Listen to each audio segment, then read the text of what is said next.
Guys, so after many years ay nakabalik din dito sa Boso-Boso, Tanay. So next stopover muna kami rito at ang plano namin is pumunta ng Tanay Rizal. So pupunta namin yung Daraitan tsaka yung mga overlooking na kainan dun sa Marilaki, bandang Tanay area. So samahan nyo kami sa vlog na ito. Ang mga kasama ko nga pala dito guys is yung mga tropa ko kasama ko nung nagkalagwas. Walang kung bakit. Kaka-dispose lang namin ng katawan sa baba. May pinag-lipid sa amin si boss eh. Mag-election na daw eh. Kaya sabi kaya. Nag-sightseeing lang kami dito around sa Shell Boso-Boso. So merong magandang overlooking spot dito. Biyahe na kami. So see you na lang sa around Tanay area.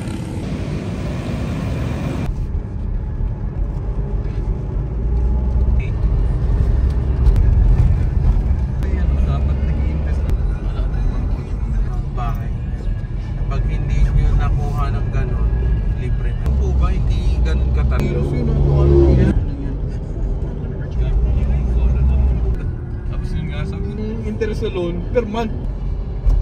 Gagi, naalala ko nung gamit natin yung SIM. Pero ba yan?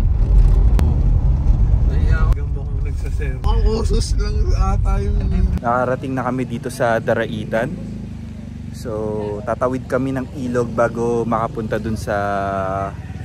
Parang sasaka namin tricycle pa Tinipak River. Masira na naman chinelas ko ha.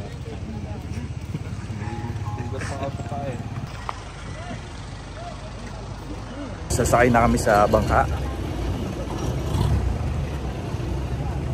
Nawalain ko lang dito eh. Taragata. May dagat no? Galila yung tulay. Medyo nagsisimula ng umaraw. Sana ganito kaganda yung panahon pagpunta namin dun sa Tinipak River. Parang palasa, ano yun, nag-renew na lang. Sakay kami ng tricycle ngayon, pupunta sa Barangay Daraitan. Bago makarating ng Tinipak River, kailangan mo na mag-register sa Barangay ng Daraitan. So yung sinakay naming bangka is 10 pesos each, tapos sumakay kami ng tricycle pupunta dito sa barangay which is 20 pesos each. Tapos yung registration naman sa barangay is 100 pesos. Tapos yung tour guide is 500 for 5. Guys, so kain muna kami ng lomi at medyo mapapatrek kami papunta sa ilog. Punta doon dos ka. Wala rin ka mo yun.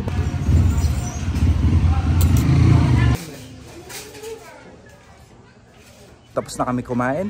Papunta na kami sa Tinipak River. Sa harapan ko is yung inakit namin dati which is yung Mount Daraitan. Basura at saka vandalism po bawal po. At saka sir sa pag-picture nangingat na po kayo kasi hindi po makakadulas. Dito po sir, hindi po ding maligo. Ano po kasi lang po ang tubig.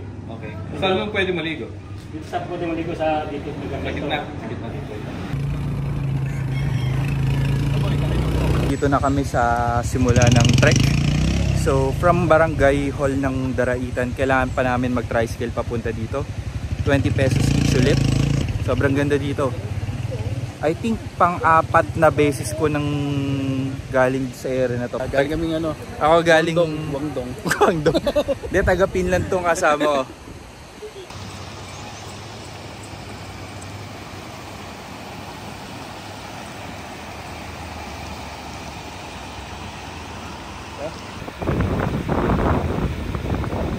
Simulan na natin yung trek.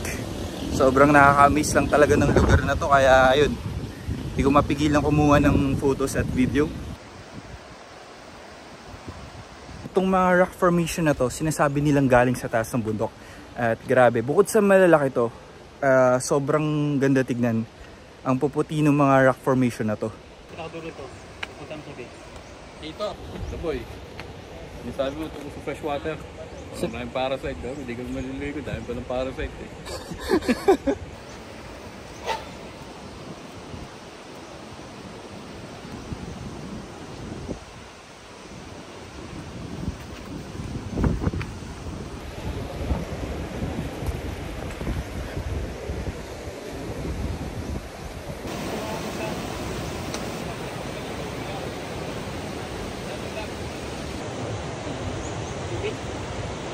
Ang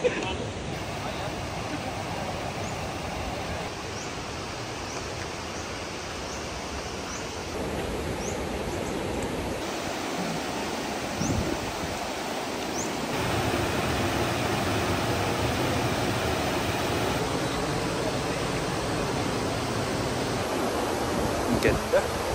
Lakas ng agos ng tubig.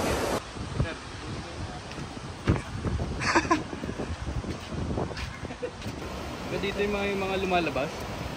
Diwata Pares. Dito ba yung mga Diwata Pares?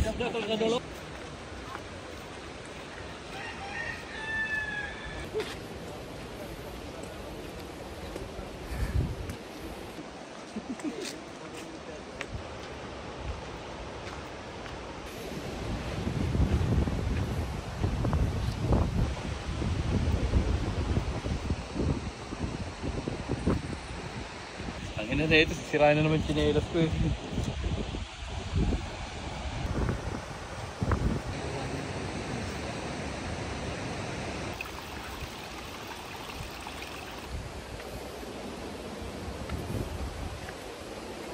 Bago makapag-proceed, kailangan mo na magbayad ng fee kasi boundary nito ng Tanay at General na Quezon. Tapos dito sa side ko, ito yung bababaan nyo kapag tapos yung mag-hike galing Mount Daraitan. So ilang beses na rin ako nakababa dito, I think at least 3 times. Sodas yata yung kami.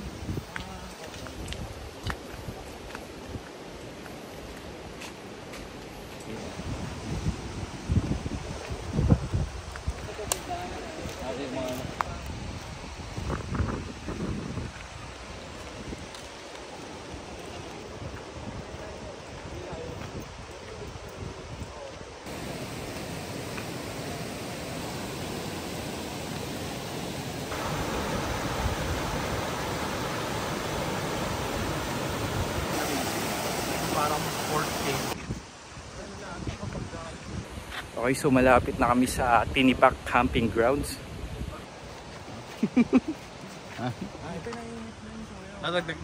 So aside sa boundary ng Daraitan na 30 pesos, dito rin sa camping grounds magbabayad ng another 30 pesos.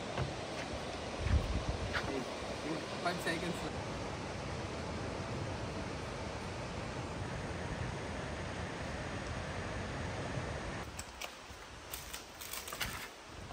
Doon na tayo, hanggat hindi mo i-dali.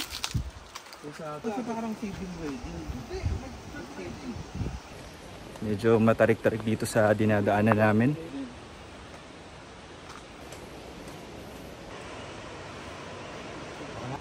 Pakit lang! Hirap magbalanse dito sa mga bato. Mukhang malakas ngayong agos sa ilog ngayon ah.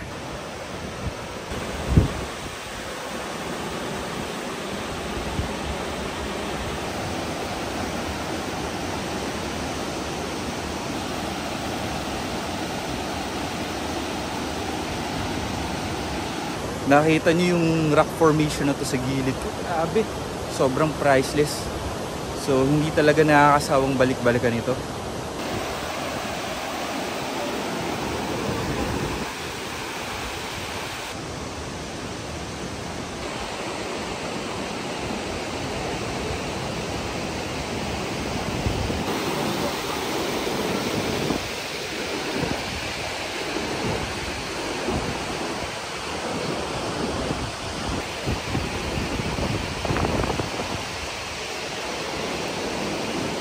Guys, dahil sobrang lakas na hangin dito, malakas din yung agos. Sayang kasi gusto namin maligo dito pero magpapas muna kami.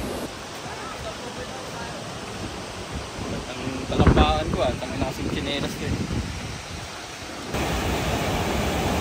Mga kabayo. Ganda dito, mainit lang. Dala yung sunscreen, saka sunblock. Puti-puti ko kanina, tinan mo yung kulay ko ngayon. Tanginang yan, ang bilis gagi. Ano pangyayari? Kasi na balat finish ko, na ano na, hindi kayo manggi. Ano mo ito po eh? Sabi mo, maraming para sa yung tubig. Dito na kami naligo. Tangina mo, kasalanan mo to ha. Hi guys, ganda dito, may ano ko no? May pasok mo. Pero maligo to kaso para iwawasin mo din eh. Sumigit namin bakit ko sumabay. Yung sa parang pool. Inulit naman yung pag-picture taking at pagkuha ng video dito sa Tinipak River at mga rock formation nito. Balik na kami kasi sobrang init na at di naman kami maliligo.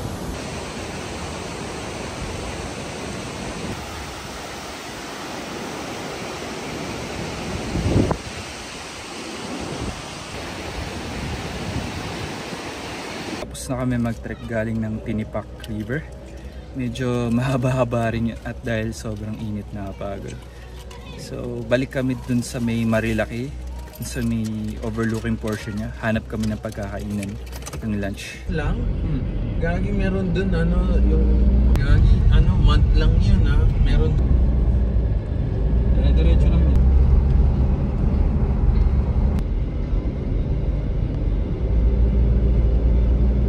Ayun bro, juicy din yung tsaka niya.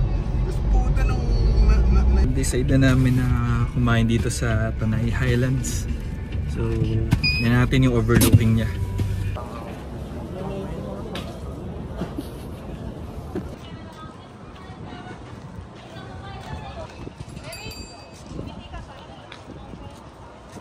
Ito na yung overlooking portion na itong Tanay Highlands. Tangin na, ayaw kasi nung video malay. Ayaw kasi nung kulay blue eh. Sabi nung itong Guys, so dumating na yung food namin. Kain na.